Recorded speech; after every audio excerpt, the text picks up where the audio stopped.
Donnie Kemick here with Protocol 80, an inbound marketing agency.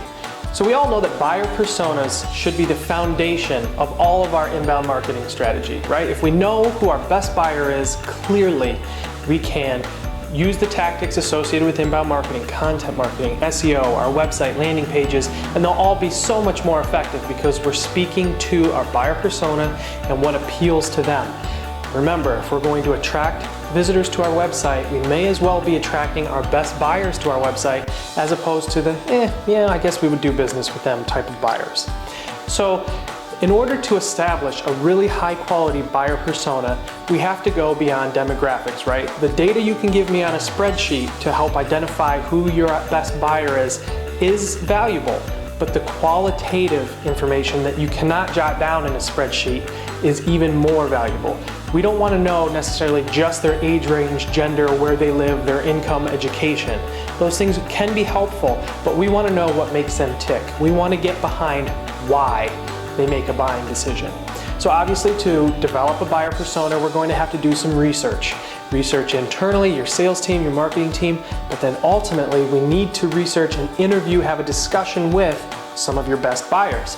Not just the best buyers that you've won and closed a sale with, but let's also take a look at your best buyers that maybe chose your competitor and see if we can get them to do a brief interview. Ideally, we would do these interviews not in an online survey form. We would do them in a face-to-face or maybe a phone call interview where we can ask the very most important question that you can possibly ask in a buyer persona interview. Why? The question why will produce more value than almost any other question that you can ask them. Sure, you should probably start with a different question like, tell me about your day from the moment you wake up to the moment you go home and go to bed at night. Tell me what that schedule's like. Well, you know, I get up, I brush my teeth, I make some breakfast, I go to work, have lunch at this time, come home, make dinner, play with the family, go to bed. Okay, why do you get up at this time?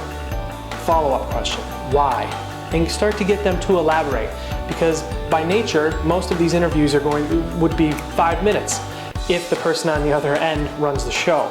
So all of your questions can be followed up with the question why. We want to dig deeper, we want to get the motivation behind why they're doing something. So that's about the buyer persona's day. What about their actual buying decision? What makes you turn away a company? Well, we don't like their quality standards, we don't like their environmental outlook and how responsible they are as a company. Okay, why is that? Get into the nuts and bolts of what makes them make decisions and really understand who they are as people and as buyers. You will be much more effective in speaking to and crafting your buyer personas. Once again, I'm Donnie Kemick with Protocol 80, an inbound marketing agency. Stick with us, we'll have more inbound marketing education for you next week.